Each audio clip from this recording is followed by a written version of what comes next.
أعوذ بالله من الشيطان الرجيم بسم الله الرحمن الرحيم الحمد لله رب العالمين الرحمن الرحيم صلى الله عليه وسلم رب اشرح لي صدري ويسر لي أمري واحلل عقدة من لساني يفقهوا قولي। কারো স্পিকার মনে অন আছে, একটু অফ করে দিলে ভালো হয়।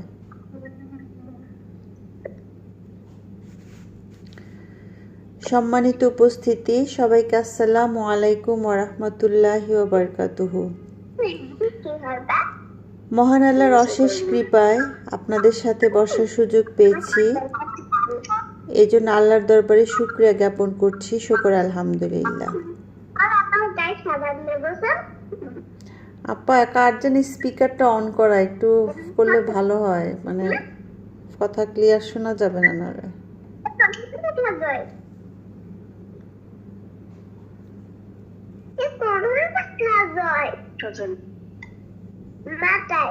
স্যামসাং SM লেখা, ওনার স্পিকারটা অন করা, একটু প্লিজ অফ করে দেন।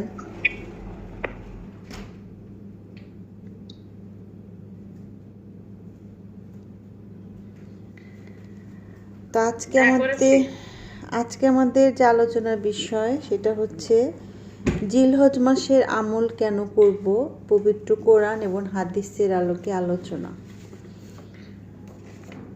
তো শুরু করছি।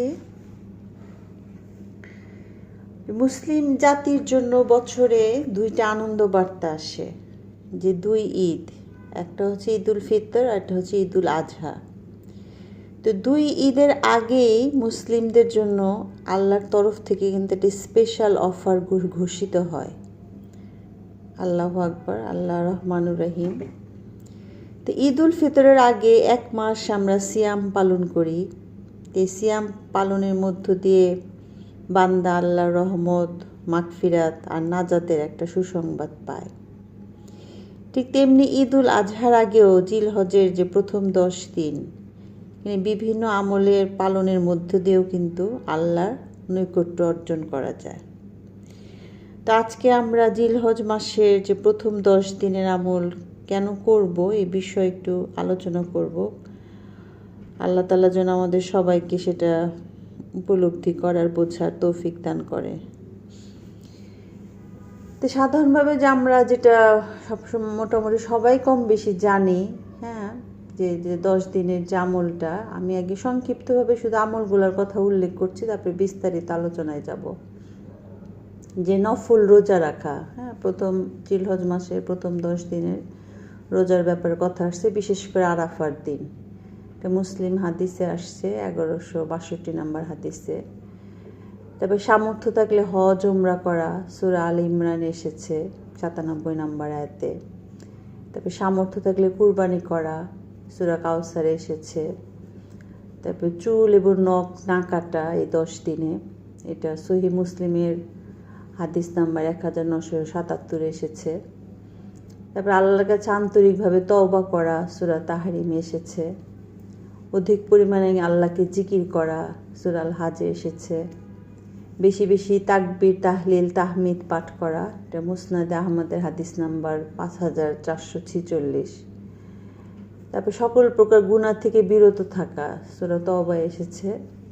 বেশি বেশি নফল ইবাদত করা, এটা সহিহ বুখারীর 6502 নম্বর হাদিস এসেছে।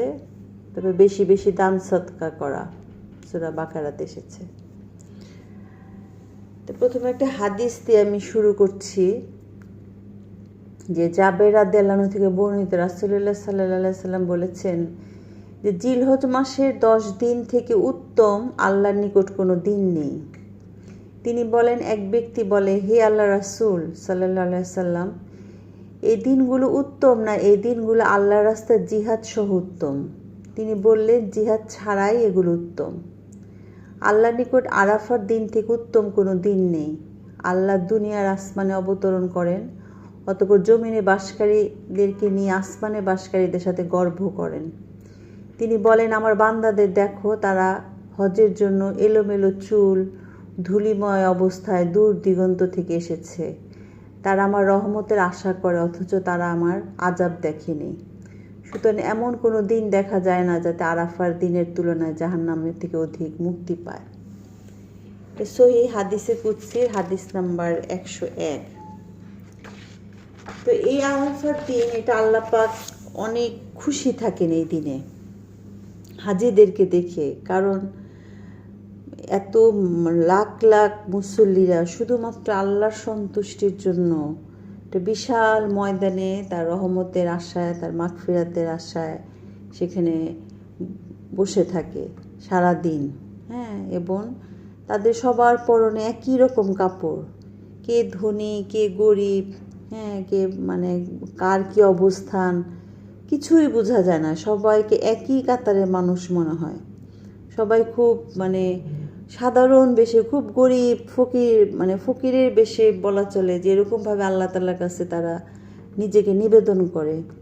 তো এই দৃশ্য দেখে আল্লাহ তাআলা কিন্তু খুশি হয়ে যান, যে শুধুমাত্র আমার জন্য তারা বিভিন্ন এত দূর দূরান্ত থেকে তারা ছুটে আসে এখানে এসে তারা মাগফিরাত কামনা করে। সেদিন আল্লাহ তাআলা এই হাজিদেরকে দেখেই খুশি হয়ে যান আল্লাহ, এবং আর শুধুমাত্র আল্লাহর ডাকে সাড়া দেওয়ার জন্যই তারা নিজের অর্থ ব্যয় করে সেখানে পৌঁছে যান হজ করার জন্য। তাহলে এই যে আল্লাহ তাআলা সেদিন যে খুশি থাকেন, তার এই খুশিটা হাজিদেরকে দেখে তিনি খুশি হন, কিন্তু তার এই সন্তুষ্টি বা তার এই খুশি থাকাটা মানে সকল মুসলিমের উপরেও কিন্তু পড়ে। এবং যারা হজের ময়দানেও থাকে না, তারাও যদি সেদিন আল্লাহর কাছে প্রাণ খুলে দোয়া করে, দোয়া চায়, আল্লাহ তাআলা কিন্তু তাদেরকে ফিরাবেন না। এবং দিনের মধ্যে শ্রেষ্ঠ দিন বলা হয় যে আরাফার দিন, এবং শুধুমাত্র আল্লাহর সন্তুষ্টির জন্যই কিন্তু মানুষ সেখানে আসে। এবং এই হাদিসটা থেকে আমরা বুঝতে পারলাম যে এই দিনে আল্লাহ তাআলা অধিক সংখ্যক বান্দাকে জাহান্নাম থেকে মুক্তি দেন, যা হাদিসে কুদসিতে এসেছে। তো জিলহজ মাসের প্রস্তুতিটা শুরু হবে কিন্তু চাঁদ দেখা দিয়ে, তাই না? চাঁদ থেকে আমি শুরু করি, যে ইসলামের যে ইবাদতগুলা এটা কিন্তু চাঁদ দেখার সাথে সম্পৃক্ত। যেমন ঈদ আমরা চাঁদ দেখে রাখি, রোজা, হজ, এই গুরুত্বপূর্ণ আমলগুলোর কিন্তু চাঁদের সাথে সম্পর্কিত। সেজন্য চাঁদ দেখে আমাদেরকে আসলে একটা দোয়া পড়া উচিত।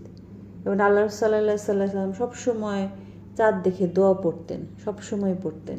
তাদের একটা মানে হাদিসে যা আসছে একটা দোয়া, যে আল্লাহুম্মা আহিল্লাল্লাহু আলাইনা বিল আমনি ওয়াল ইমানি ওয়াস সালামাতি ওয়াল ইসলাম রাব্বি ওয়া রাব্বুকাল্লাহ।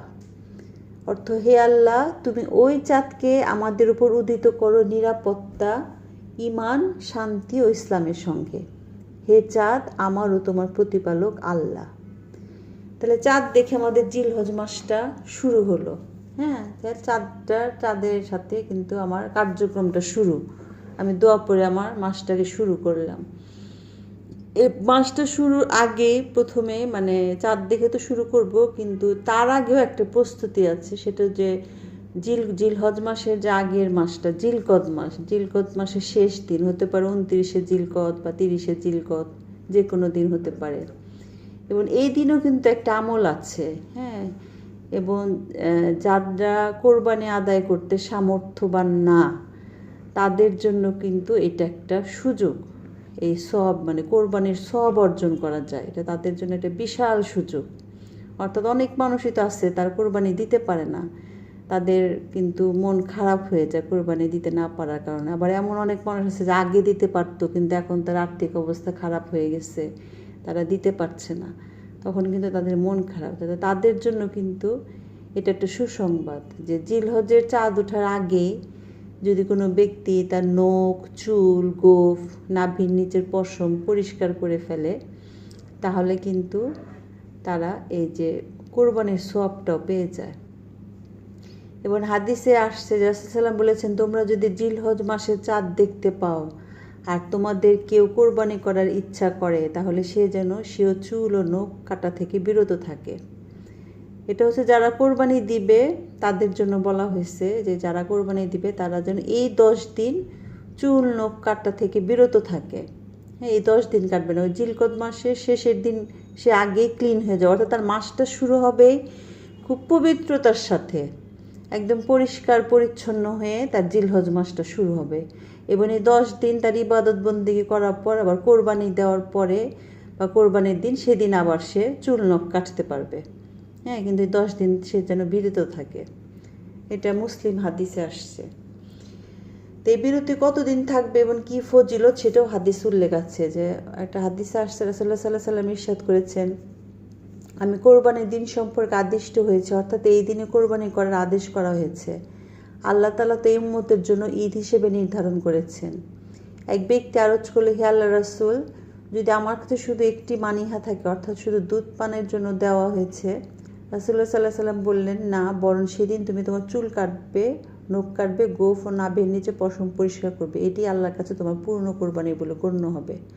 ওই যে বললাম যে যারা কোরবানি দিতে পারে না তাদের জন্য এটা একটা পুরস্কার, যে ঈদ কোরবানির দিন দেখা গেলো সে কোরবানি দিতে পারতেছে না, তাহলে সেদিন যদি সে পরিষ্কার পরিচ্ছন্ন হয়, চুল কাটে, দাড়ি গোঁফ কাটে, নাভির নিচে পশম পরিষ্কার করে, তাহলেও সে কোরবানির সওয়াব পাবে। এটা মুসনাদে আহমদের হাদিস নাম্বার 6575।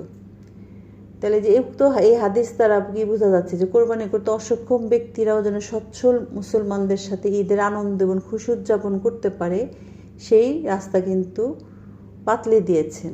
যে ছোট্ট একটা আমল, এই ছোট্ট একটা আমলের মাধ্যমে কিন্তু অনেক সওয়াবের অধিকারী হওয়া যায়। কোরবানি কবুল হওয়া মানে তো বিশাল ব্যাপার। কারো কোরবানি যদি কবুল হয়ে যায়, তাহলে এই ছোট্ট আমলটার মাধ্যমে যদি আমার কোরবানি কবুল হয়ে যায়, তাহলে তো এই আমলটা আমাদের কোনোভাবেই বাদ দেওয়া উচিত না। হ্যাঁ, এবং হাজিরা যে হাজিদের মতোই তারা গণ্য হবে। হ্যাঁ, কাজে আল্লাহ তাআলা আসলে কোনো বান্দাকে নিরাশ করেন নাই। হ্যাঁ, কাজে কারোই আসলে মন খারাপ করার কিছু নাই, যে একজন কোরবানি দিতে পারতেছে বা আরেকজন দিতে পারতেছে না, এটা না মন খারাপ করেছে। আল্লাহ তাআলা কিন্তু এই যে ছোট্ট একটা আমল, অর্থাৎ সে জিলহজ মাসের শুরু হওয়ার আগের দিন, সেদিন সে ক্লিন হয়ে যাবে, আর একটা হলো কোরবানির দিনে সে একদম পরিষ্কার পরিচ্ছন্ন হয়ে যাবে, তাহলেই তার কোরবানি আদায় হয়ে যাবে। এই হাদিসটা আমি আগে জানতাম না, আমার জানার পর খুব ভালো লাগছে। এবং আমি আমার বাসার বুয়াকেও বলেছি হাদিসটার কথা, যে তোমরা কোরবানি দিতে পারো না, মন খারাপ করো না, এটা কিন্তু এর হাদিসে আসছে। তখন বুয়া খুশি হয়ে গেছে যে আমি কোরবানি না দিতে পেরেও আমি কোরবানির সওয়াব পাবো, এটা ভাই সে অনেক খুশি হয়ে গেছে। যে বললো যে আপা, আমরা তো এগুলো জানি না। আসলে মানুষকে জানাতে হবে, নিজেও জানতে হবে এবং অন্যকে জানাতে হবে যে এত ছোট্ট একটা সুন্দর একটা আমল, এই আমলের মাধ্যমে কোরবানির সওয়াব পাওয়া যায়, এটা তো বিশাল বড় ব্যাপার। এখন যেটা বলবো, যে আরাফার দিনের মর্যাদা নিয়ে কথা বলবো। যে মাসটার নামই হচ্ছে জিলহজ মাস। হ্যাঁ, মাসের নামে কিন্তু তার কর্মের কথা উল্লেখ আছে, জিলহজ, অর্থাৎ হজের ব্যাপারটা এই মাসে আছে। অর্থাৎ ইসলামের যে 5টা স্তম্ভের মধ্যে যে একটা, যে হজ, এবং যেটা কিনা এই মাসেই সম্পাদন করতে হবে, জিলহজ মাসে এটা করতে হবে, অন্য কোনো মাসে এটা করার কোনো সুযোগ নাই।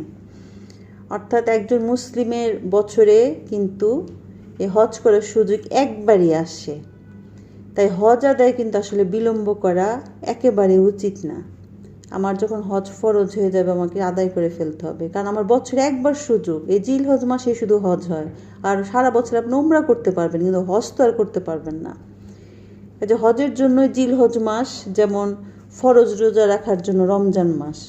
হ্যাঁ, কাজে দেখেন না, মাসের সাথে কিন্তু কর্মের সাথেই মাসের নাম জড়িত। যে রমজান মাসেই রোজা ফরজ, রোজা রাখতে হবে, আর এই জিলহজ মাসেই হজ করতে হবে। হ্যাঁ, একদম স্পেসিফিক আল্লাহ তাআলা নাম দিয়েই, ইসলামের যে 5টা মেইন পিলারের নাম দিয়েই মাস নির্ধারণ করে দিছে। এই জিলহজ মাস একটা, যে হজ করতে হবে, রমজান মাস রোজা রাখতে হবে, দুইটাই ফরজ, দুইটাই পালন করা ফরজ। এবং প্রত্যেক মুসলিমের জন্য জীবনে একবার, সামর্থ্যবান মুসলিমদের জন্য জীবনে একবার হজ করা ফরজ। তো আরাফার দিনে যারা হজ করে তারা তো সৌভাগ্য অর্জন করবেনই, তাই না? যে হজ করতে পারবে, এটা তার জন্য বিশাল বড় একটা সৌভাগ্য, সে আল্লাহর মেহমান হয়ে যাবে। হ্যাঁ, তারা তো আল্লাহর দৃষ্টিতে থাকবেনই। এছাড়াও এই দিন সকল মুসলিমের জন্য কিন্তু গুরুত্ব বহন করে। অর্থাৎ যারা হজে যেতে পারে নাই বা যেতে পারলো না, বা যাদের যাওয়ার সামর্থ্য নাই তাদেরও কিন্তু মন খারাপ করার কিছু নাই, কারণ হজ হলো একটা আর্থিক ইবাদত, অর্থের সাথে সম্পৃক্ত। আমার যদি আর্থিকভাবে সামর্থ্যবান হয় এবং মহিলাদের ক্ষেত্রে যদি মাহরাম থাকে তাহলে তাকে হজ করতে হবে। তাহলে যারা হজে যেতে পারলো না তাদের আসলে মন খারাপ করার কিছু নাই, কারণ এই দিন আল্লাহ তাআলা তার দোয়ার ভান্ডার, দোয়া কবুলের ভান্ডার সবার জন্য খোলা থাকে। আরাফার দিন দিনের মধ্যে সবচেয়ে শ্রেষ্ঠ দিন এই আরাফার দিন, যেমন রাতের মধ্যে সবচেয়ে শ্রেষ্ঠ রাত হচ্ছে কদরের রাত। তো কদরের রাত তালাশ করা তো একটু কঠিন, ওই যে শেষের দর্শককে খুঁজতে বলা হয়েছে বেজর রাত্রিতে। হ্যাঁ, কেউ কেউ পায় আবার কেউ কেউ পায় না। তারপরে আবার রাত জেগে ইবাদত করাটাও আমাদের মানে দুর্বল ইমানের মানুষদের জন্য কিন্তু একটু কষ্টই। হ্যাঁ, রাত জেগে ইবাদত করা, কিন্তু দিনের বেলা ইবাদত করা কিন্তু অনেক সহজ, কারণ আমরা দিনেই তো সজাগ থাকি। কাজে আরাফার দিনের এই সুযোগটা কোনো মুসলিমেরই অবহেলা করা উচিত না, মানে তার সর্বোচ্চ ব্যবহারটা তার করা উচিত যেমন করে হোক। কারণ কদরের রাতটা কার ভাগ্যে আসবে কার ভাগ্যে আসবে না এটা কিন্তু বলা মুশকিল, কে পাবে কদরের রাতটা। কিন্তু আরাফার দিনটা তো ফিক্সড, এটা তো আমি জানতেছি আজকে আরাফার দিন, এটা না তো কোনো আর দ্বিধা নাই। কাজে সেই দিনটা আমাদেরকে সামনেই, যেহেতু আরাফার দিন সামনে 5ই জুন পড়বে আরাফার দিন, আমরা যেন সেই দিন সবারই বন্ধ থাকে, ছুটি থাকে। কাজে আমরা যেন সবাই এই দিনটাকে খুব গুরুত্ব সহকারে আমল করার চেষ্টা করি। এখন আরাফার দিন কেন এত গুরুত্বপূর্ণ সেটা নিয়ে একটু বলি। যে আরাফার দিনে আল্লাহ তাআলা জাহান্নাম থেকে অসংখ্য বান্দাদেরকে মুক্তি দান করেন। অর্থাৎ আমাদের যাদের মৃত আত্মীয় স্বজন মারা গিয়েছে বা পিতা মাতা যাদের মারা গিয়েছে, যেই হোক না কেন পরিবারের আত্মীয় স্বজনদের মধ্যে, তাদের জন্য প্রচুর দোয়া করা। কারণ আল্লাহ তাআলা যদি আমার মানে জাহান্নাম থেকে যদি কেউ যদি তার খারাপ আমল থাকে, সে আমলের কারণে সে যদি জাহান্নামে যায়, তাহলে এটা কিন্তু একটা সুযোগ তাকে আল্লাহর শাস্তি থেকে রক্ষা করা। কাজে তাদের জন্য আমাদের অনেক বেশি দোয়া করা উচিত। এবং আয়েশা রাদিয়াল্লাহু আনহা থেকে একটা হাদিসে বর্ণিত হয়েছে যে রাসূলুল্লাহ সাল্লাল্লাহু আলাইহি সাল্লাম ইরশাদ করেন, এমন কোনো দিন নেই যে দিন আরাফার দিন থেকে অধিক বান্দা অথবা বান্দিকে মহিয়ান আল্লাহ জাহান্নাম থেকে মুক্তি দেন। সেই দিন বান্দার নিকটবর্তী হন এবং তাদেরকে নিয়ে ফেরেশতাদের কাছে তাদের মর্যাদার ব্যাপারে গর্ব করে বলেন, এরা কি কামনা করছে। এটা সুনানি নাসের হাদিস নাম্বার 3003। যে এই হাদিসে আসছে যে জাহান্নাম থেকে আল্লাহ তাআলা এত বেশি বান্দাকে মুক্তি দেন যে অন্য কোনো সময় দেন না, এত বেশি দেন। কাজে এই আরাফার দিনটা আমরা মৃত ব্যক্তিদের জন্য অনেক বেশি করে দোয়া করব। আরও একটা হাদিস আসছে রিয়াদুস সালিহিনের 1285 নম্বর হাদিস, এখানেও সে একই কথাই বলা হয়েছে যে আরাফার দিন থেকে বেশি মানে আরাফার দিন থেকে অপেক্ষা এমন কোনো দিন নেই যেদিন আল্লাহ তাআলা এত বেশি সংখ্যক বান্দাকে দোজখ থেকে মুক্তি দান করেন। তাহলে আরাফার দিনের একটা মর্যাদার কথা আমি জানলাম যে জাহান্নাম থেকে আল্লাহ তাআলা মুক্তি দান করেন। এরপরে যে আরাফার দিনের যে মর্যাদা সেটা হচ্ছে ইসলামকে দিন হিসেবে নির্ধারণ হয়েছে আরাফার দিনে। ইসলাম একটা পরিপূর্ণ জীবন ব্যবস্থা, পরিপূর্ণ দিন। ইসলাম যে আমাদের একটা দিন, এটা তো একটা বিশাল ব্যাপার। ইসলামকে আমরা পেয়েছি এই আরাফার দিনে, পরিপূর্ণ ইসলামকে স্বীকৃতি দেওয়া হয়েছে আরাফার দিনে। এটার একটা হাদিস বলি যে ইহুদি ওমর ইবনুল খাত্তাব রাদিয়াল্লাহু আনহুকে বলল, হে আমিরুল মুমিনিন, আজ আমি তোমাদের জন্য তোমাদের দিন পূর্ণাঙ্গ করলাম, তোমাদের প্রতি আমার অনুগ্রহ সম্পূর্ণ করলাম এবং ইসলামকে তোমাদের দিন মনোনীত করলাম। সূরা আল মাইদার 3 নম্বর আয়াত এটা। এই আয়াতটা যদি আমাদের উপর অবতীর্ণ হতো তাহলে আমরাও তো দিনকে ঈদ হিসেবে উদযাপন করতাম। তখন ওমর রাদিয়াল্লাহু আনহু বললেন, নিশ্চয়ই আমি জানি কোন দিনে আয়াত অবতীর্ণ হয়েছে। এটি বিদায় হজে আরাফার দিন শুক্রবারে অবতীর্ণ হয়েছিল। এটা সহিহ বুখারীর 4606 নম্বর হাদিস। এই যে আয়াতটা সূরা মাইদার 3 নম্বর আয়াত, যে আজকে আমি তোমাদের দিনকে পূর্ণ করলাম, ইসলামকে তোমাদেরকে দিন হিসেবে মনোনীত করলাম। তো এটা তো একটা মুসলমানের জন্য অনেক বড় পুরস্কার। এবং ইহুদি সে বলছে যে এই দিনটা যদি আমাদের হতো আমরা এটাকে খুব উৎসবের সাথে পালন করতাম। হ্যাঁ, আমরাও তো উৎসব হিসেবে পালন করি, আমরা ঈদ পালন করি, কিন্তু আমরা যে ইসলামকে দিন হিসেবে পেয়েছি এটার জন্য কিন্তু আমরা আনন্দ করি না। আমরা আনন্দ করি কোরবানি দিলাম, গরুর মাংস খাবো, ঘুরবো, নতুন জামা পরবো, এটাই হলো আমরা ঈদের আনন্দ বলতে এটা বুঝি। কিন্তু এই যে এই দিনে, এই আরাফার দিনে, এবং সেই রাসূলুল্লাহ সাল্লাল্লাহু আলাইহি সাল্লাম যেবার হজ করেছিলেন সেইবারে আরাফার দিনটা ছিল শুক্রবার। কাজে ডবল মর্যাদা, একটা হলো আরাফার দিন আর একটা হলো শুক্রবার। হ্যাঁ, এবং শুক্রবার তো এমনি মুসলমানদের জন্য একটা গুরুত্বপূর্ণ দিন, ওইটা মুসলমানদের একটা ঈদের মতো। শুক্রবার দিন অনেক দোয়া কবুল হয়, বেশি বেশি ইবাদত করে মানুষ। তাহলে এই যে ইসলামকে আমরা দিন হিসেবে পেয়েছি, একটা পূর্ণাঙ্গ ইসলাম পেয়েছি, এই ঘোষণা এই হজেই আল্লাহ রাসূল সাল্লাল্লাহু আলাইহি সাল্লাম দিয়েছিলেন। কারণ সেই দিনই এই আয়াতটা নাজিল হয়েছিল। হ্যাঁ, জুমার দিন এবং আরাফার দিনেই এটা নাজিল হয়েছিল। কাজে এইটাই আমরা স্মরণ করে আমাদের তো খুশি হওয়া উচিত যে আমরা একটা পরিপূর্ণ বিধান, জীবন বিধান পেয়েছি। এর থেকে বড় পাওয়া আর কী হতে পারে?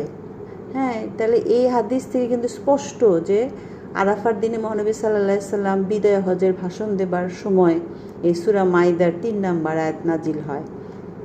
এবং আয়াতটা যেটা, যে আজ আমি তোমাদের জন্য তোমাদের দিনকে পরিপূর্ণ করে দিয়েছি, আমার নিয়ামত তোমাদের প্রতি সম্পূর্ণ করেছি, তোমাদের জন্য ইসলামকে তোমাদের দিন হিসেবে গ্রহণ করে নিয়েছি। কাজে আরাফার দিনে সবচেয়ে বড় মাহাত্ম্য হলো এই দিন ইসলামের পরিপূর্ণতার দিবস। তাহলে আমরা ঈদের আনন্দ করব, কিন্তু এটাকে স্মরণ করে আমরা একটা পরিপূর্ণ ইসলাম পেয়েছি। যে আমরা কত রকম দিবস পালন করি না, অথচ কয়জন মুসলিম আমরা জানি যে ইসলামের পূর্ণতার দিবস, যে দীর্ঘ 23 বছর ধরে মহানবী সাল্লাল্লাহু আলাইহি সাল্লামের উপর যে কোরআন একটু একটু করে নাজিল হচ্ছিল, এই আরাফার দিনেই আল্লাহ তাআলা তার দিন প্রচারের সমাপ্তি ঘোষণা করেছেন। এবং যে কোরআন আল্লাহ পাক নাজিল করেছেন তাতে আর কোনো কিছু সংযোজন করা বা বাদ দেওয়ার কোনো অবকাশ নাই, একদম পরিপূর্ণ করে দিয়েছেন। সেখানে বাড়ানোরও কোনো সুযোগ নাই, কমানোরও কোনো সুযোগ নাই। তাহলে এই কোরআন বিশ্ববাসীর জন্য অনেক বড় নিয়ামত, আর একমাত্র ইসলামই হলো আল্লাহ তাআলার মনোনীত দিন। তাহলে দেখেন, এই যে ঈদ উল ফিতর বা রমজান মাসে হয়েছে আপনার যেটা, সেটা হলো যে কোরআন নাজিলের মাস। কোরআন নাজিল হয়েছিল রমজান মাসে, যে 27শে কদরের রাত্রিতে। আর এই আরাফার দিনটা হলো সেই কোরআনের পরিপূর্ণতার দিবস, অর্থাৎ কোরআন নাজিল কমপ্লিট হয়েছে। দেখছেন, দুইটা কিন্তু পরিপূরক। কাজে এই রমজান মাসটা আমরা যেভাবে গুরুত্ব দিয়ে পালন করি, হ্যাঁ, ঠিক সেইভাবে কিন্তু জিলহজ মাসে আমরা গুরুত্ব দিই না। জিলহজ মাসে আমাদের উদ্দেশ্যই থাকে কোরবানির গোশত খাবো, নতুন ফ্রিজ কিনবো, ফ্রিজ ভর্তি মাংস থাকবে, সারা বছর সেই মাংস খাবো আমরা, এরকমই আমাদের থাকে। কিন্তু জিলহজ মাসে যে এত বড় একটা মাহাত্ম্য লুকিয়ে আছে, এটা না কিন্তু আমাদের কারো কোনো ভাবনাই নেই। এটারও একটা কারণ হতে পারে যে রমজান মাসে আল্লাহ তাআলা শয়তানকে শৃঙ্খলা মানে শিকলবন্দি করে রাখে, সেজন্য হয়তো বা রমজান মাসে আমাদের ইবাদতের মনোযোগটা বেশি থাকে। জিলহজ মাসে সেরকমভাবে আসে না, মানে যারা হজে যায় তাদের আসে, কিন্তু আমরা যারা হজে যাই না বা যারা এখানে থেকে তাদের ওরকমভাবে আমরা আসলে উপলব্ধি করি না যে জিলহজ মাসটা মানে কতটা একটা বিশাল মর্যাদাপূর্ণ মাস। কাজেই আল্লাহ তাআলার এই বাণী প্রতি বছর সকল মুসলিমদের নতুন করে আত্মস্থ করার, শপথ করার দিবসই কিন্তু এই আরাফার দিন। হ্যাঁ, এটা যেন আমরা প্রতি আরাফার দিনে এটা স্মরণ করি যে আমরা একটা পরিপূর্ণ ইসলাম পেয়েছি। আচ্ছা, তারপরে যে আরাফার দিনের গুরুত্ব, সেটা হচ্ছে এই দিন আল্লাহ তাআলা মানুষের গুনাহ মোচন করে দেন, তার গুনার খাতা আল্লাহ মাফ করে দেন। এবং হাদিসে এসেছে যে রাসূলুল্লাহ সাল্লাল্লাহু আলাইহি সাল্লাম বলেছেন যে আরাফার দিন যে রোজা রাখা সম্পর্কে বলেছেন, যে তিনি বলছেন যে এই দিনে যদি কেউ রোজা রাখে, তার পূর্বের 1 বছর পরের 1 বছরের গুনাহ মাফ করে দেওয়া হয়। সুবহানাল্লাহ, কত বিশাল বড় পাওয়া! আমি গত 1 বছর কি গুনাহ করছি এবং সামনে কি করব সেটা তো এখনো জানিই না, সেই গুনাহও আল্লাহ মাফ করে দেন। তাহলে এই সুযোগ তো হাতছাড়া করা উচিত না। সামনে 5 তারিখে আমরা যেন সবাই, বৃহস্পতিবার দিনটাও খুব সুন্দর দিন পড়েছে, বৃহস্পতিবারে রোজার তেমনি একটা ফজিলত আছে। তারপর আবার আরাফার দিন, তা আমরা সবাই অবশ্যই যেন সেই দিনটাতে রোজা রাখি। এবং সবচেয়ে ভালো আসলে এই মাসের 9টা রোজা রাখা, জিলহজ মাসের 1 তারিখ থেকে 9 তারিখ পর্যন্ত, এটা সবচেয়ে ভালো। কিন্তু অনেকে রাখে, আবার অনেকে রাখে না। যাই হোক, আমরা যেন ওই রোজাটা কোনো অবস্থাতে মিস না করি, আরাফার দিনের রোজা। আচ্ছা, তারপর আরাফার দিনের আরও মর্যাদা কিসের জন্য? যে আরাফার দিন আল্লাহ তাআলা ফেরেশতাদের নিকট গর্ভ করেন। আল্লাহ তাআলা এত খুশি হয়ে যান যে তার বান্দারা তার কাজে ব্যস্ত। হ্যাঁ, আরাফার ময়দানে যখন দেখে না লক্ষ লক্ষ হাজিরা হাত তুলে দোয়া করছে, চাচ্ছে আল্লাহর কাছে, তখন আল্লাহ তাআলা দেখে খুশি হয়ে যান। তার ফেরেশতাদের সাথে তিনি মানে গর্ব করবেন, দেখো যে বান্দারা কেমন মলিন মুখে, কেমন ধুলাবালি, কেমনভাবে আমার কাছে চাইতেছে। আল্লাহ তাআলা অনেক খুশি হয়ে যান। তিনি মানে তার বান্দাদেরকে ফেরেশতাদের কাছে গর্ব করেন। এটা হাদিসে আসছে, মহানবী সাল্লাল্লাহু আলাইহি সাল্লাম বলেন যে আল্লাহ তাআলা আরাফার দিন বিকালে আরাফাতওয়ালাদের নিয়ে আসমানবাসীদের ফেরেশতাদের নিকট গর্ব করেন। তিনি তাদেরকে বলেন, আমার বান্দাদেরকে দেখো, আমার নিকট ধূলি মলিন ও আলুথালু রুক্ষ কেশে উপস্থিত হয়েছে। এটা সহিহ হাদিস নাম্বার 1179। তো এটা হলো আরাফাবাসীদের জন্য আল্লাহ তাআলা যেমন গর্ব করেন, আমরা যারা যেতে পারি, আগে গিয়েছি বা এখন যাচ্ছি না, বা যারা যাওয়ার সুযোগ হয় না, তাদের জন্য আল্লাহ তাআলা সেই দিনও যদি আল্লাহ তাআলার কাছে কেউ ওইভাবে খাস দিলে, দোয়া করে, নিজের গুনার জন্য ক্ষমা চায় আল্লাহর কাছে, তওবা করে, ইস্তেগফার করে, আল্লাহ তাআলা কিন্তু তাদেরকেও ঠিক ওই হাজিদের মতোই সম্মানিত করবেন। তাদের জন্য আল্লাহ তাআলা গর্ববোধ করবেন। এবং আরাফার দিনের একটা শ্রেষ্ঠ কালিমা আছে, একটা জিকির আছে। মহানবী সাল্লাল্লাহু আলাইহি সাল্লাম বলেছেন যে সকল দোয়ার শ্রেষ্ঠ দোয়া হলো আরাফার দিনের দোয়া। আর শ্রেষ্ঠ কালিমা বা জিকির যা আমি পাঠ করেছি এবং আমার পূর্ববর্তী নবীগণও পাঠ করেছেন। হ্যাঁ, মহানবী সাল্লাল্লাহু আলাইহি সাল্লাম নিজেও এটা পাঠ করতেন এবং তার আগের নবীরাও এটা পাঠ করেছেন। সেই দোয়াটা হলো যে লা ইলাহা ইল্লাল্লাহু ওয়াহদাহু লা শারীকা লাহু লাহুল মুলকু ওয়া লাহুল হামদু ওয়া হুয়া আলা কুল্লি শাইইন কাদির। তো এই দোয়াটা তো আমরা আশা করি সবাই জানি। এটা মিশকাতুল মাসাবির হাদিস নাম্বার 2598। আচ্ছা, তাহলে আরাফার মর্যাদা আমরা বুঝলাম যে আরাফার দিনের মর্যাদাটা কত বেশি। তা আমরা যেন আরাফার দিনে এই আমলগুলো করি, রোজা রাখা, বেশি বেশি তওবা ইস্তেগফার করা, নফল নামাজ পড়া, ইবাদত করা, দান সদকা করা, মানে যতটুকু ভালোভাবে কাটানো যায়, একান্তভাবে আল্লাহর জন্য হয়ে যাওয়া সারাটা দিন, একদম সকালে সূর্যোদয় থেকে শুরু করে একেবারে সূর্যাস্ত পর্যন্ত সারাটা দিন যেন আমরা শুধুমাত্র আল্লাহর জন্য হয়ে যাই। আচ্ছা, এবার আপনাদের এবারকার একটা মানে গল্প না, একটা সত্যি ঘটনা, আপনারা হয়তো অনেকে জানেনও, তবু আমি একটু বলছি যে কিছুদিন আগে ঘটেছে, 25শে মেতে, যে এক হজযাত্রীকে না নেওয়ায় যে 2বার প্লেন উড্ডয়ন করে ফিরতে ব্যর্থ হয়েছিল। পেপারে আসছে, সামাজিক যোগাযোগ মাধ্যমে আসছে যে আল্লাহর ঘরে সান্নিধ্য লাভ করার জন্য যে এক হজযাত্রী, এক লিবিয়ান হজযাত্রী আর কি, একটা অলৌকিক ঘটনা ঘটেছে যে সে হজের জন্য প্লেনে উঠবে আর কি। হ্যাঁ, কিন্তু ওই তরুণের নাম ছিল আমের মাহাদি আল গাদ্দাফি। তাই উনি সৌদি আরবের উদ্দেশ্যে যাত্রা শুরু করেন। হ্যাঁ, এবং আমের ছিল কাফেলার শেষ হজযাত্রী। নির্ধারিত সময়ে মিশর হয়ে সৌদি আরব যেতে তিনি ত্রিপলি বিমানবন্দরে পৌঁছান। কিন্তু বিমানবন্দরের এক নিরাপত্তা কর্মী তাকে জানান যে তার পাসপোর্টে একটা নিরাপত্তা ইস্যু আছে এবং সেটা সমাধান করতে একটু সময় লাগবে। তো এর আগে প্লেনে উঠতে তাকে দেয়া যাবে না। হ্যাঁ, কারণ মূলত লিবিয়ার গৃহযুদ্ধের 1 দশক পরে ওই গাদ্দাফি শব্দটি নিয়ে এখনও নিরাপত্তা ইস্যু রয়েছে। তাই হজযাত্রীর নামের সাথে যেহেতু গাদ্দাফি শব্দটা আছে, সেজন্য তার সমস্যা হচ্ছিল। তো আমেরের এভাবে দেরি হচ্ছে দেখে তখন প্লেনে সবাই আরোহণ করলো, কিন্তু তাকে উঠতে দিচ্ছে না। তখন মানে অনেক আকুতি করার পরেও তখন ফ্লাইট ক্যাপ্টেনের দেখলো যে না, এটার কোনো সমাধানের কোনো সম্ভাবনাই নেই। তখন তাকে প্লেন ছেড়ে দিল আর কি। এবং গাদ্দাফি সেও তখন একদম খুব দৃঢ় মনোবল নিয়ে দাঁড়িয়েছিল যে না, হজে না যাওয়া পর্যন্ত আমি এখান থেকে এক পাও সরব না, আমি এখানেই থাকবো, আমি আল্লাহর ডাকে এসেছি, আমি যাব। তো কিছুক্ষণ পর দেখা গেল যে সেই ফ্লাইটটাতে কারিগরি ত্রুটি দেখা দিয়েছে। তখন বিমানবন্দরে তারা ফ্লাইটটা আবার ফিরে আসে এবং মেরামত করার পর আবারও ফ্লাইটটা যখন আকাশে উড়ে, তখন আবারও একই সমস্যা হয়। তখন আবারও বিমানবন্দরে ফিরতে বাধ্য হয়। তখন যাত্রী এবং ক্রুদেরকে অবতরণের সময় তখন প্লেনের ক্যাপ্টেন ঘোষণা দেয় যে আমি শপথ করছি যে এই প্লেনে আমিরকে না নিয়ে আমি আর উড়ব না। তখন কর্তৃপক্ষ দ্রুত আমেরকে বিমানে উঠায়, বিমানে ওঠার পারমিশন দেয়, তারপর ফ্লাইটটা ওরা শুরু করে, উড়ে নিরাপদে চলে যান। দেখেন এটা রিসেন্টলি ঘটনা, এই ঘটনাটা রিসেন্টলি ঘটছে।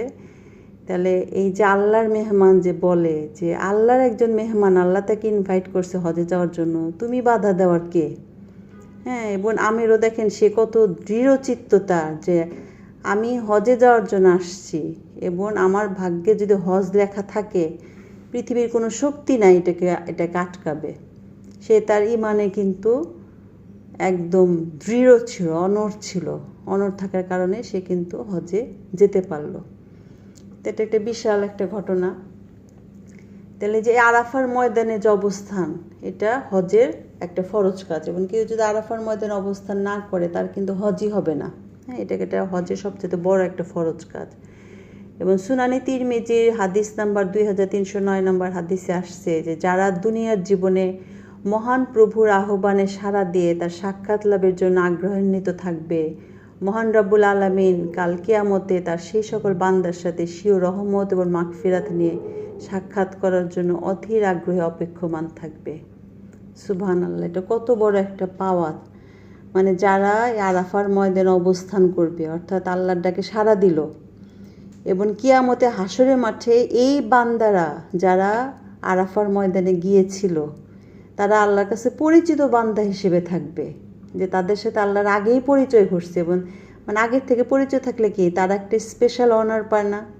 এবং হাসরের মাঠেও কিন্তু আল্লাহ তাআলা তাদের প্রতি রহমতের দৃষ্টি দিবেন, রহমতের দৃষ্টিতে। তাহলে দেখেন কত বড় একটা পাওয়া। হ্যাঁ, আমার যদি হজ মানে মাবরুর হজ হয়, আমার হজ যদি কবুল হয়, তাহলে এটা আমার হাসরের মাঠের জন্য কিন্তু আমার নাজাতের উসিলা হতে পারে। হ্যাঁ, আল্লাহ তাআলা আমার উপর একটা রহমতের দৃষ্টি রাখবেন। তাহলে আমরা সামর্থ্যবান যারা আছি, যারা হজ করি নাই, তারা প্রত্যেকে নিয়ত করে ফেলে আমরা যেন আগামী বারই হজটা আদায় করতে পারি।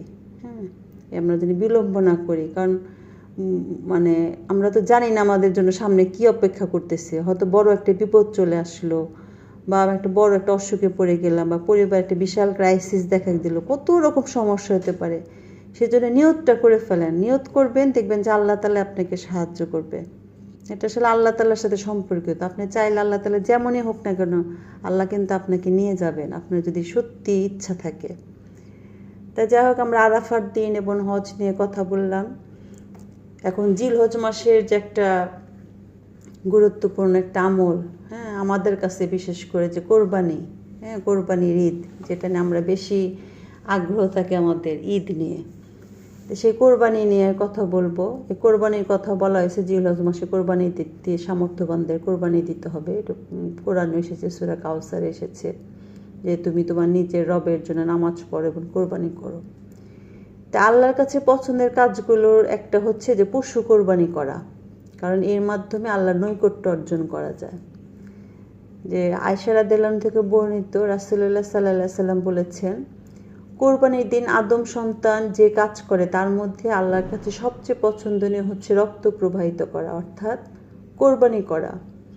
কারণ কিয়ামতের দিন তার নিজের শিং, পশম, খুর সহ উপস্থিত হবে এবং তার কোরবানির পশুর রক্ত জমিন পড়ার আগে আল্লাহর কাছে এক বিশেষ মর্যাদায় পৌঁছে যায়। অতএব তোমরা আনন্দের সঙ্গে কোরবানি করো। এটি তিরমিজির হাদিস 1493। দেখেন, কোরবানি করার একটা বিশাল মর্যাদা। হ্যাঁ, যে আমি আমার মানে সামর্থ্যবানরা যেন অবশ্যই কোরবানি করে।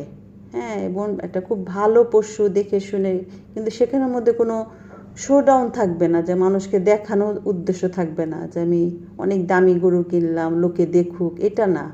আমার সামর্থ্য আছে, সেই সামর্থ্য অনুযায়ী আমি একটা খুব ভালো মানে গরু বা খাসি যেটাই হোক না কেন, বা দুম্বা, সেটা আমরা কোরবানি দিব। এবং কিয়ামতের দিন এই কোরবানির পশু তার শিং, পশম, খুর সহ উপস্থিত হবে।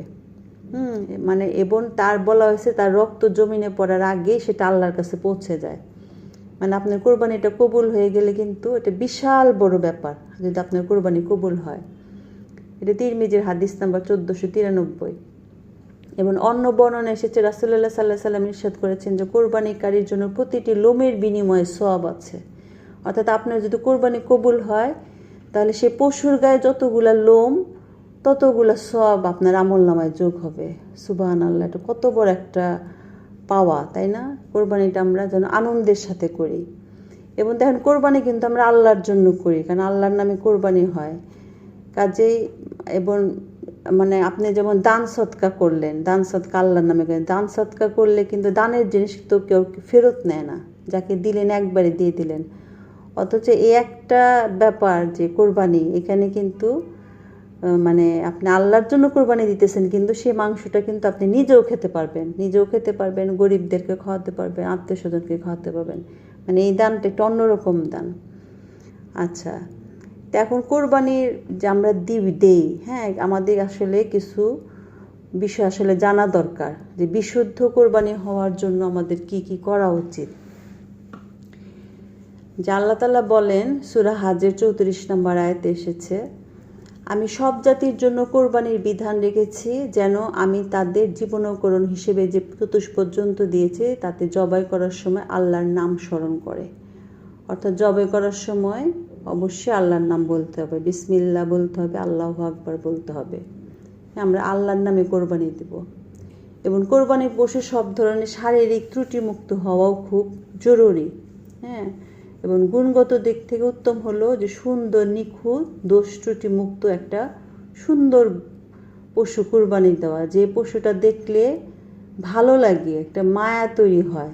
হ্যাঁ, যে সুন্দর একটা পশু দেখলে ভালো লাগবে, এরকম একটা পশু আমাদের কোরবানি দিতে বলা হয়েছে। এবং রাসূলুল্লাহ সাল্লাল্লাহু আলাইহি সাল্লাম বলেছেন যে শিং বিশিষ্ট মোটা তাজা একটি মেষ কোরবানি করেছেন, তার চেহারা, পা এবং চোখ ছিল মিটমিটে কালো। আল্লাহ রাসূল সাল্লাল্লাহু আলাইহি সাল্লাম যে কোরবানিটা দিয়েছেন সেটা বলা হয়েছে, সুনান ইবনে মাজাতে হাদিস আসছে এটা। তাহলে আমরা কোরবানির যে বিধান, কোরবানির বিধানটা এসেছে ইব্রাহিম আলাইহিস সালাম এবং ইসমাইল আলাইহিস সালামের ঘটনার মধ্য দিয়ে, এবং এই ঘটনা আমরা সবাই জানি। অর্থাৎ কুরবানি দাতাকে, হ্যাঁ, ইব্রাহিম আলাইহিস সালামের মতো হতে হবে। কীরকম? যেমন সে তার সবচেয়ে প্রিয় বস্তুটাকে আল্লাহর জন্য উৎসর্গ করেছিল, হ্যাঁ, এবং সে কোরবানি দিয়েছিল নিজ হাতে। কাজে আমাদেরও ওই পশু কোরবানির সময়টাকেও ওই ঘুরে বাইসে বাইসে একটু কোনো রকম একটা মরা ধরা একটা পশু নিয়ে আসলাম, কোনো রকমভাবে আদায় করে দিলাম, একটু কম দামি দেখে কিনলাম, কোনো রকমভাবে, এরকম যেন আমাদের নিয়ত না হয়। আমরা একটা ভালো সুন্দর দেখে একটা পশু কিনবো, যেটা দেখলে আমাদের মায়া লাগবে। যেমন ভালো জিনিস কাউকে দিতে কিন্তু ভিতরে মানে খচখচ করে, তাই না? নিজের জন্য যখন একটা জিনিস কিনে, একটু সুন্দর দেখে জিনিস কিনি, কিন্তু কাউকে দেওয়ার সময় দেখি যে একটু কম দামি পাওয়া যায় কি না, গিফটের, মানে দোকানে যে কিন্তু আমরা অনেক সময় বলিও যে গিফটের জন্য নিব, হ্যাঁ, কাজে সেরকম দেখেন আর কি। অর্থাৎ একটু একটু লো কোয়ালিটির এরকম, কিন্তু সেটা না। অর্থাৎ নিজের জন্য সর্বোচ্চটা, সবচেয়ে ভালো যে জিনিসটা, সেটা দিয়ে দিতে কিন্তু আমাদের খারাপ লাগবে, একটু কষ্ট লাগবে। আর কোরবানি দিয়ে দিলাম, এত সুন্দর একটা পশু কিনলাম, এরকম যে একটা ফিলিংস যেন হয় যে আমি একটা খুব সুন্দর একটা পশু কিনলাম, যেটা দেখলাম আমার খুব একটু মায়া লাগতেছে, পশুটার জন্য ভালো লাগতেছে, এরকম জিনিস যেন আমরা কোরবানি দিই। তাহলে পশুর যেসব ত্রুটি থাকলে কোরবানি শুদ্ধ হয় না, সেটা হচ্ছে যে আমরা যে পশুটা কিনবো সেটা যেন অন্ধ না হয়, হ্যাঁ, সে যেন দেখতে পায়। তারপর হলো তার যেন কোনো রোগবালাই না থাকে, সুস্থ থাকবে। তারপর হলো যে পশুটা যেন পঙ্গু না হয়। অর্থাৎ অনেক সময় দেখেন যে পশু হেঁটে ওই হাট থেকে নিয়ে আসতেছে, পশুটা হাঁটতেই কষ্ট হইতেছে, বারবার পড়ে যাচ্ছে, পা ভাঙ্গা, হ্যাঁ, পায়ে শক্তি নাই, এরকম যাতে না হয়। আবার কারো কোনো অঙ্গ ভেঙে গেছে, এরকমও যাতে না হয়। এগুলো হাদিসে আসছে, সুনানি তিরমিজির হাদিস নাম্বার 1497। আবার যে পশুর একটি দাঁতও নেই বা এত বেশি দাঁত পড়ে গেছে যে ঘাস খেতে বা চিবাতে পারে না, এরকম পশু কোরবানি দেওয়া যাবে না। আবার যে পশুর শিং একেবারে গোড়া থেকে ভেঙে গেছে, যে কারণে তার মস্তিষ্ক ক্ষতিগ্রস্ত হয়েছে, এরকম পশু কোরবানি দেওয়া যাবে না। তবে সামান্য একটু ভেঙে গেছে বা কিছু অংশ একটু হয়ে গেছে, সেটা দেওয়া যেতে পারে। আবার যে পশুর লেজ নাই বা কান অর্ধেক বা বেশি কাটা, এরকম পশু কোরবানি দেওয়া যাবে না। আর কাজে আমরা একটা সুন্দর, যে বললাম, সুস্থ সবল একটা প্রাণী খুঁজবো। এবং হাদিসে আসছে কোরবানি পশু ক্রয়ের ক্ষেত্রে যাচাই বাছাই করা খুবই গুরুত্বপূর্ণ। আলী রাদিয়াল্লাহু আনহু বলেন, আমাদের রাসূল সাল্লাল্লাহু আলাইহি সাল্লাম আদেশ করেছেন আমরা যেন কোরবানি পশুর চোখ, কান ভালো করে দেখে নিই, এবং কান কাটা, কান ছেঁড়া, কানে গোলাকার ছিদ্র করা পশু যেন কোরবানি না করি। এটা সুনানি আবু দাউদের হাদিস নাম্বার 2804। তাহলে আমরা সব চেষ্টা করব একটা ভালো পশু, ত্রুটিমুক্ত একটা পশু কোরবানি করতে। হ্যাঁ, যে 4টা জিনিস দেখব, যে সে কানা কিনা, অর্থাৎ অন্ধ কিনা, অন্ধ থাকলে দেয়া যাবে না, তার কোনো রোগ বালায় আছে কিনা সুস্পষ্ট যেটা দেখা যাচ্ছে সেটা নেওয়া যাবে না, তারপরে খোড়া, হ্যাঁ, পা ভাঙা, হাঁটতে পারে না, দুর্বল, হ্যাঁ, তারপরে শিং নাই, দাঁতে ত্রুটি, এসব জিনিস আমরা দেখলে কিন্তু সে পশু আমরা কোরবানির জন্য বাছাই করব না। তো এটা গেল পশু বাছাইয়ের বেলায়। এরপরে কি করব, কোরবানির দিকে আসি, যে নামাজের পরে আমরা জবাই করব। যে ঈদের নামাজের আগে কোরবানি পশু করা মানে হচ্ছে আমি মাংস খেতে চাচ্ছি, যে আমাকে বলা হয়েছে যে নামাজ পড়ে এসে কোরবানি দেওয়া। এবং আল্লাহ সাল্লাম বলেছেন যে যে ব্যক্তি সালাত আদায়ের পূর্বে জবাই করলো সে নিজের জন্য জবাই করলো, আর যে ব্যক্তি সালাত আদায়ের পরে জবাই করলো তার কোরবানি পূর্ণ হলো এবং সে মুসলিমদের নীতি গ্রহণ করলো। এটা বুখারীর হাদিস নাম্বার 5546 নম্বর হাদিস। আচ্ছা, তারপরে আসে নামের বেলা। ওই যে আমরা কোরবানি দেওয়ার সময় বলে যমুকের নামে কোরবানি দিছি, আমার নামে কোরবানি দিছি, তমুকের নামে কোরবানি দিছি, যে কথাগুলো কিন্তু ভুল। কোরবানি হবে একমাত্র আল্লাহর নামে। আমরা বলি যমুকের পক্ষ থেকে, আসলে পক্ষ থেকে এটাও বলা দরকার নেই, আপনি তো মনে মনে নিয়ত করতেছেনই যে কাদের কাদের পক্ষ থেকে, এবং একটা পরিবারের পক্ষ থেকে, মানে পরিবারের সকল সদস্যরা থাকবে তাদের পক্ষ থেকে দেওয়া, এটাই ভালো। ওই যে ভাগে দেওয়া এরকম সিস্টেমের থেকে আমার পরিবারের পক্ষ থেকে আদায় করে দেওয়া, এটা বেশি ভালো। তো কোরবানি দাতাদের নিজ হাতে আল্লাহর নামে পশু জবাই করা উত্তম, নিজ হাতে করা, এটা খুবই উত্তম বলা হয়েছে। আর যদি অপারগ হয় সে ক্ষেত্রে ইমাম সাহেব বা অন্য কেউ করে দিবে।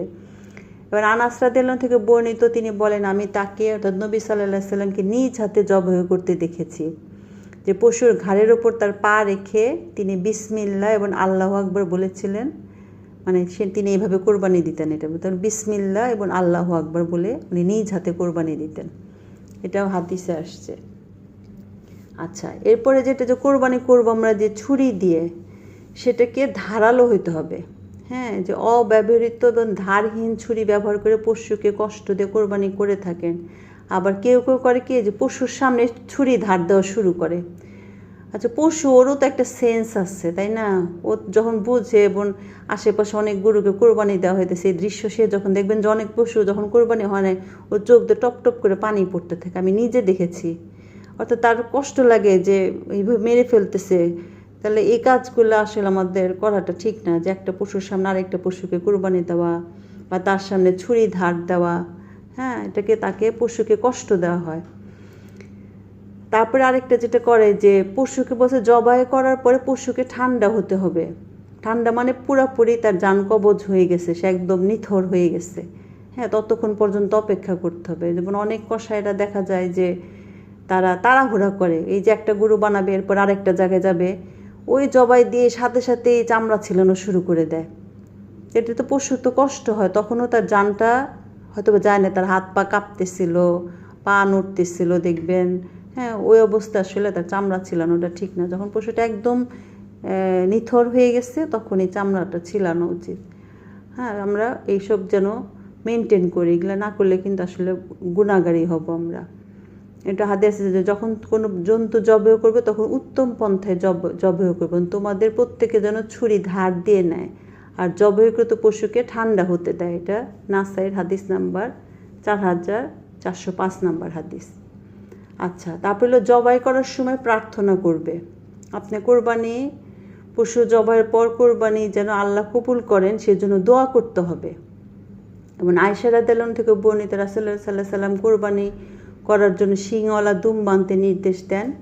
সেটি আনা হলে তিনি দুম্বাটি ধরে শোয়ালেন, জবাই করলেন এবং বললেন, বিসমিল্লাহ, হে আল্লাহ, তুমি মুহাম্মদ, তার পরিবার ও তার উম্মতের পক্ষ থেকে এটা কবুল করে নাও। এটা মুসলিম হাদিস 1967। দেখেন, উনি কোরবানি করলেন বিসমিল্লাহ আল্লাহু আকবার বলে, আর কোরবানি হওয়ার পরে 2 হাত তুলে দোয়া করলেন যে বিসমিল্লাহ, হে আল্লাহ, তুমি মুহাম্মদ, তার পরিবার ও তার উম্মতের পক্ষ থেকে এটা কবুল করে নাও। কি সুন্দর দোয়া, চিন্তা করেন। আমরা এরকম দোয়া করি? ওই যে নামে নামে যে বলার দরকার নাই যে আমার পরিবারের অমুকে, আমার পরিবারের অমুকে, আমার পরিবারের আমার বলছে মানে মোহাম্মদ সে নিজে, হ্যাঁ, এবং তার পরিবারে কতজন সদস্য। এখন যে আমরা যে বলি যে এক গুরু 7 জন, এক খাসি 1 জন, আমি অবশ্যই এরকম হাদিস এখনও পাই নাই যে এক গুরুতে 7 জনের নাম। এটা আসলে কীভাবে আসছে আমি ঠিক জানি না। আপনাদের যদি জানা থাকে তাহলে আলোচনা শেষে শেয়ার করেন। এখানে আমি এই হাদিসের আলোকে যেটা বুঝলাম যে মহানবী সাল্লাল্লাহু আলাইহি সাল্লাম তার নিজের নাম উল্লেখ করছেন, আর শুধু বলছেন তার পরিবার। সে পরিবারে কতজন সদস্য সেটা কিন্তু বলা নাই। এবং বলছে উম্মত, তাহলে উম্মত তো অসংখ্য মানুষ। তা উম্মত তো কিয়ামত আগ পর্যন্ত যত উম্মত সবাই তো তার উম্মত হবে। বলছে তাদের পক্ষ থেকে একটু কবুল করে নাও। এবং এই হাদিসটা পড়ার পর আমার খুবই শান্তি লাগছে যে আল্লাহ, আমি কোরবানি দিতে পারি না পারি, আমার তো একটা কোরবানি কবুল হয়েই আছে। কারণ আল্লাহ সাল্লাল্লাহু আলাইহি সাল্লাম তো দোয়া করছেন তার উম্মতের জন্য কবুল করে নাও। তা আমি যেহেতু আল্লাহ সাল্লাল্লাহু আলাইহি সাল্লামের উম্মত, আমার কাছে আমার একটা কোরবানি অলরেডি কবুল হয়েই আছে। তো এটাও তো আমাদের জন্য একটা বিশাল বড় সুখবর যে মানে আল্লাহ সাল্লাল্লাহু আলাইহি সাল্লাম উম্মতের জন্য তার কোরবানি আদায় করে দিচ্ছেন। এবং আমাদেরও উচিত আল্লাহ সাল্লাল্লাহু আলাইহি সাল্লামের জন্য কোরবানি করা, দোয়া করা। যেমন আমার বিয়ের পর আমার হাজব্যান্ড একবার কোরবানিতে এরকম 3টা ছাগল বা খাসি কিনেছিল, যে একটা তার নিজের পক্ষ থেকে, একটা আমার পক্ষ থেকে, আরেকটা হযরত মুহাম্মদ সাল্লাল্লাহু আলাইহি সাল্লামের পক্ষ থেকে। তখন আমি প্রথম জানলাম যে হযরত মানে সাল্লাল্লাহু আলাইহি সাল্লামের পক্ষ থেকেও কোরবানি আদায় করা যায়। আমরাও এটা করব, আমরাও কোরবানি করার সময় আল্লাহ সাল্লাল্লাহু আলাইহি সাল্লামের পক্ষ থেকে ওইভাবে আদায় করে দিব। আমরাও চেষ্টা করবো ইনশাল্লাহ। তাহলে এইভাবে আমরা জবাই করার পরও নামে হবে আল্লাহর নামে, এবং জবাই করার পর আমরা আমার এই কোরবানিটা যেন কবুল হয় সেজন্য আল্লাহর কাছে আমরা প্রার্থনা করব। আচ্ছা, এরপরে আসে গোস্ত খাওয়া নিয়ে। কোরবানির গোস্ত নিজেও খেতে হবে, অন্যকেও খাওয়াবো। এবং কোরবানির গোস্ত বন্টনের ক্ষেত্রে পবিত্র কোরআনের হাদিসের নির্দেশনা হচ্ছে, আল্লাহ বলেন, অতঃপর তোমরা কোরবানির গোস্ত হতে আহার করো এবং দুস্থ অভাবগ্রস্তকে আহার করাও। সূরা হজের আয়াত নাম্বার 28। অর্থাৎ নিজেও খাওয়া যাবে, গরিব দুঃখী আত্মীয় স্বজন তাদেরকেও দিতে হবে। এবং রাসূলুল্লাহ সাল্লাল্লাহু আলাইহি সাল্লাম কোরবানির গোস্ত সম্পর্কে বলেছেন, তোমরা কোরবানির গোস্ত নিজেরা খাও, অন্যকে খাওয়াও এবং জমা করেও রাখো। অর্থাৎ কিছু জমা করতেও বলছেন, যদি তুমি সারা বছর একটু করে বা রেখে রেখে যেন খেতে পারো। এখন তো আমাদের জমা করার সুযোগ আছে, তাই না, ফ্রিজ আছে। আগেকার দিনে ছোটোবেলায় দেখতাম আমাদের দাদি নানিদের, তারা গোস্ত শুকিয়ে রাখতো চুলার পাশে, এরকম দড়িটা নিয়ে গোস্ত লবণ আর হলুদ দিয়ে মাখিয়ে শুকিয়ে রাখতো, পরে এটা রান্না করতো অনেক দিন ভরে, অনেক দিন খেত আর কি। তো বলছে এটা তুমি জমা করে রাখতে পারো। এটা মুসলিম হাদিসের 1973 নম্বর হাদিস। তাহলে এই খাওয়াও শব্দটি দ্বারা অভাবগ্রস্ত এবং আত্মীয়দেরকে দান করা বোঝাচ্ছে। মানে এটার মধ্যে একটা সুন্দর রিলেশনশিপও হয় না, আমি গরিব দুঃখীদের খাওয়াইলাম, আত্মীয় স্বজনকে দিলাম। এবং বিশেষ করে যেসব আত্মীয় স্বজন কোরবানি দিতে পারে নাই তাদেরকে একটু বেশি অগ্রাধিকার দেওয়া, হ্যাঁ, তাদেরকে একটু বেশি দেওয়া। তাহলে এই কোরবানি আমার মাধ্যমে এই যে আমরা যেসব নিয়মকানুন জানলাম, হ্যাঁ, আমরা যেন কোরবানি করার সময় এগুলো একটু মেনটেন করার চেষ্টা করি। হ্যাঁ, সামনে যেহেতু কোরবানির ঈদ, আমরা যেন এভাবে কোরবানি দেওয়ার চেষ্টা করি। যাই হোক, তাহলে এই জিলহজ মাসের যে আমল, যে আমরা আরাফার দিন নিয়ে কথা বললাম, কোরবানি নিয়ে কথা বললাম, এছাড়া যে জিলহজ মাসের যে অন্যান্য যে আমল, সেটা হচ্ছে যে দান সদকা একটু বেশি বেশি করতে হবে। হ্যাঁ, অবশ্যই আমার সামর্থ্যের মধ্যে, বেশি মানে এই না যে আমার যা আছে সবই আমি দিয়ে দিলাম, সেটা না। আমার আশেপাশে যারা অভাবী কিন্তু লজ্জায় বলতে পারে না, তাদেরকে কিছু দেওয়া। হ্যাঁ, আবার একটা ভালো কথা বলা, এটাও কিন্তু দান। এটা আর্থিক দানের থেকেও কিন্তু উত্তম। মানুষকে একটা ভালো কথা বলা, একটা ভালো পরামর্শ দেওয়া, তার বিপদে মানুষকে আর্থিক সাহায্য করা। হ্যাঁ, আবার আর্থিক সাহায্য করতে না পারলেও তাকে সাহস দেওয়া, হ্যাঁ, এটাও একটা ভালো কাজ। তা আমরা এরপর যেটা, আমরা যে সকল গুনাহ থেকে নিজেকে মুক্ত রাখার চেষ্টা করব এই জিলহজ মাসে। মনে করেন যে আগে আমি মানুষের খুব গীবত করতাম, তা আমি প্রতিশ্রুতি করব যে এখন থেকে আমি আর গীবত করব না। আগে বাজে মুভি দেখতাম, আমি নিয়ত করব যে এখন থেকে আর বাজে মুভি দেখব না। বা আমি হারাম উপার্জন করতাম, সেটা আমরা ছেড়ে দিব। হ্যাঁ হ্যাঁ, এরকম যেসব যে গুনায় লিপ্ত আছেন আমরা প্রত্যেকে তো জানি, তাই না, প্রত্যেকের অবস্থা সম্পর্কে যে আমরা কে কোন কাজে লিপ্ত আছি, তো সেটা আমরা লিস্ট করব এবং সেগুলো ত্যাগ করার চেষ্টা করব। কারণ ছোটোখাটো সগীরা গুনাহ কিন্তু এমনিতেই মাফ হয়ে যায়। যেমন আপনি যখন অজু করেন, অজুর মাধ্যমে কিন্তু আমাদের গুনাহ ঝরে যায়। আবার নামাজ পড়লেও কিন্তু আমাদের গুনাহ ঝরে যায়। এই জন্য এই মাসে একটু বেশি বেশি নফল ইবাদত করা এটা ভালো। কিন্তু কবিরা গুনাহ মাফ করতে হলে কিন্তু আমাকে বিশুদ্ধ চিত্তে আল্লাহর কাছে তওবা করতে হবে। এরপর প্রতিজ্ঞা করতে হবে যে আমি গুনাহ কখনো করব না, তাহলে কিন্তু আল্লাহ ক্ষমা পাবো। হ্যাঁ, তাছাড়া কিন্তু ক্ষমা পাবো না। তা আরাফার দিনের মতো একটা মর্যাদাপূর্ণ দিন। হ্যাঁ, তো এই দিনটা আমাদের কাজে লাগাতে হবে নিজেদেরকে সংশোধন করার জন্য, নিজের পরিশুদ্ধি, নিজের যে ভুল ত্রুটি সেগুলা ঠিক করে নিতে হবে, আমরা যেন ঠিক করে নিয়ে নিই। তাহলে এই জিলহজ মাসের যে 1 তারিখ থেকে 13 তারিখ পর্যন্ত ঘরে বাইরে সর্বাবস্থায় বেশি বেশি করে আমরা তাকবীর পাঠ করব। যে আল্লাহু আকবার, আল্লাহু আকবার, লা ইলাহা ইল্লাল্লাহু, আল্লাহু আকবার, আল্লাহু আকবার, লিল্লাহিল হামদ, আল্লাহু আকবার কাবীরা ওয়ালহামদুলিল্লাহি কাসীরা ওয়া সুবহানাল্লাহি বুকরাতা ওয়াসিলা। হ্যাঁ, এটা হাদিসে আসছে। আমরা এই দোয়াটা সর্বাবস্থায় পড়ব। এবং বুখারী শরীফের একটা হাদিসে আসছে যে রাসূলুল্লাহ সাল্লাল্লাহু আলাইহি সাল্লামের যুগে সাহাবীরা এই জিলহজ মাসের প্রথম 10 দিনে তারা বাজারে যেতেন আর জোরে জোরে তাকবীর দিতেন, জোরে জোরে বলতে বলতে যেতেন। হ্যাঁ, যাতে মানুষের মনে আসে।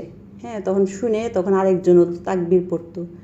তা এখন আমরা এই মার্কেটে যে জোরে জোরে তাকবীর দিলে মানুষ বলবে যে পাগল লোকটা।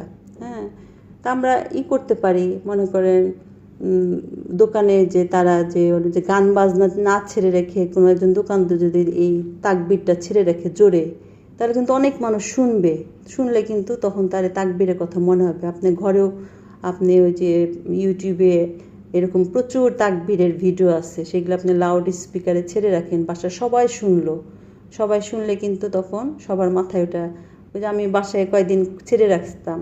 হ্যাঁ, তখন ওই যে বুয়া শুনতে শুনতে বুয়ার মুখস্থ হয়ে গেছে। তো বুয়া তখন বলতেছিল যে আপা দোয়াটা সুন্দর, আমি সেটা পড়বা, এই পুরা জিল কোরবানিদের আগ পর্যন্ত এই দোয়াটা প্রতিদিন পড়তে থাকবা, অনেক সওয়াব পাবা। তো এরকম এই দোয়াগুলোও প্রচার করতে হবে, যে তাকবীর পড়তে হবে, আল্লাহু আকবার, আল্লাহু আকবার, জোরে জোরে ক্যাসেট প্লেয়ারে জোরে জোরে বাজিয়ে রাখবো অনেক হাই ভলিউমে, যেন আশেপাশের প্রতিবেশীরাও যেন শুনতে পারে। তা আমরা যার যার অবস্থান থেকে যতটুকু পারি সেটা প্রচার করার চেষ্টা করব, নিজের আমল করব। আল্লাহ তাআলা যেন আমাদেরকে সবাইকে আমল করার তৌফিক দেন। এই জিলহজ মাস আসলে মুমিনের জন্য একটা বসন্তকাল। হ্যাঁ, এটার যেন আমরা ফেলায় নষ্ট না করি। তো অনেক কিছু আসলে জানতাম না আমি, এই লেকচারটা তৈরি করতে যে নিজে অনেক কিছু জানলাম, শিখলাম, এবং আমি চেষ্টা করবো আল্লাহ যেন আমাকে তৌফিক দেন যে আগামী বছর থেকে ইনশাল্লাহ যেন আমি আরও সুন্দরভাবে জিলহজ মাসটা পালন করতে পারি। তা আল্লাহ তাআলা সর্বপ্রথমে আমাকে এবং আমার পরিবারকে এবং আপনারা যারা আজকে শুনলেন আপনাদেরকে সবাইকে যেন এই জিলহজ মাসের আমল করার তৌফিক দান করেন। আমিন। সুবহানা রাব্বিল ইজ্জাতি আম্মা ইয়াসিফুন ওয়া সালামুন আলাল মুরসালিন ওয়ালহামদুলিল্লাহি রাব্বিল আলামিন।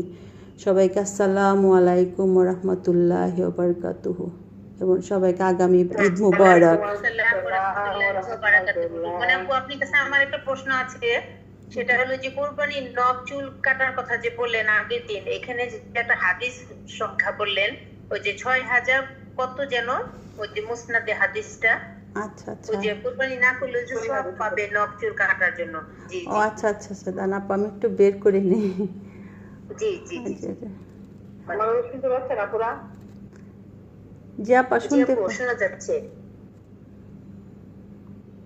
আপু আপনারা আলোচনা করতে থাকেন, আমি একটু খুঁজতেছি। হ্যাঁ, খুঁজে জানাচ্ছি। জি আচ্ছা, এখানে আমি আরেকটু আপাতত একেবারে বিস্তারিত এত চমৎকার করে একদম A to Z জিলহজ মাসের করণীয় বর্জনীয় এবং বেশি বেশি করার জন্য যা বলার দরকার বলেছে। আমার মনে হয় এইখানে কোনো ঘাটতি নেই। আমি যতটুকু শুনলাম একেবারে A to Z কেমন কোরবানি দিতে হবে, কেমন কি একদম সমস্ত কিছু খুব সুন্দরভাবে করণীয় বর্জনীয় বিষয়ে বলেছেন।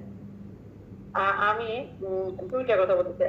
আপা হাদিস হচ্ছে মুসনাদে আহমদের 6575 ধারাই করতে 575 না? হ্যাঁ 6575। আপু জি লিখছি আপু। আরেকটা হাদিস আছে মুসলিম হাদিস 5013, আরেকটা কত? 5013 মুসলিম হাদিসের। এটা হলো যে 10 দিন চুল নখ নাক কাটা থেকে বিরত রাখার জি, জি, ব্যাপারে জি, আর জি, কি জি। এটা। আচ্ছা, এটা আপনারা এখন মুসনাদে কেটেছেন হাদিস। তো 1 তারিখের আগে কেটে জি জি আপু, এটাও মুসনাদে হাদিস। না, ওটা মুসলিম হাদিস। এটা হচ্ছে মানে ও, ওই 10 আচ্ছা, দিন আচ্ছা। যাতে না কাটে সেটার ব্যাপারে। আর আগেরটা হলো মুসলিম মুসনাদ হাদিস। আহমদের হাদিস আর কি। জি জি জাযাকিল্লাহ খাইরান। কত ইম্পর্টেন্ট কথা, দেখেন আমরা জানিও না ঠিক মতো, পালনও করি না, মানে আলহামদুলিল্লাহ। এটা আসলে সব জায়গায় এটা সহি হাদিস একদম, যে চাঁদ জি, ওঠার জি, আগে জি। সবার নখ চুল কেটে ফেলতে হবে, এবং ওই কুরবানি দেওয়ার পরে আবার সে কাটতে হবে। জি জি জি মানে ফজিলতটা জানতাম না আপু, নখ চুল কাটতে হয় সেটা জানতাম। হ্যাঁ, জি জি তেলকাটা নিয়ে যায় কুরবানি হওয়ার পরে, আমরা যে কুরবানি মাংস দিয়ে ইফতারি করি এবং তারপরে সব নখ কাটি।